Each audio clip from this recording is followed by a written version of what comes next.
नमस्कार मैत्रिणी, आज आपण करतोय फणसाची भाजी, फणसाच्या बियाची भाजी. फणसातून बिया काढून घेतल्या आपण, त्या उकडायला टाकून दिल्या.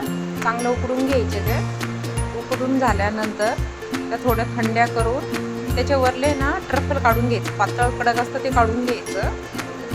ट्रफल काढून घेतल्यानंतर आपण काळा मसाल्यामध्ये करतोय, त्याच्यामुळे मी खोबरं, लसूण, अद्रक, कोथिंबीर हे मिक्सरमधून काढून घेतले. लसूण नंतर तो मसाला टाकायचा, हळद टाकायची, मिरची, गरम मसाला टाकायचा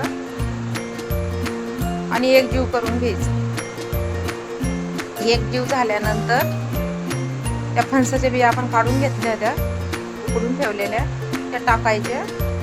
ते पण चांगलं मिक्स करून घ्यायचं. मसाला तेल सुटेपर्यंत हे परतायच्या. परतून झाल्यानंतर त्याच्यामध्ये थोडंसं मीठ टाकायचं आणि गरम पाणी टाकायचं. कोथिंबीर टाकून एक उकळी घ्यायची. उकळी चांगली मोठी घेऊन उकळी झाली की लगेच आपली फणसाची भाजी तयार. तुम्ही पण नक्की करून बघा आणि मला कमेंटमध्ये नक्की सांगा की तुम्ही कुठून बघताय.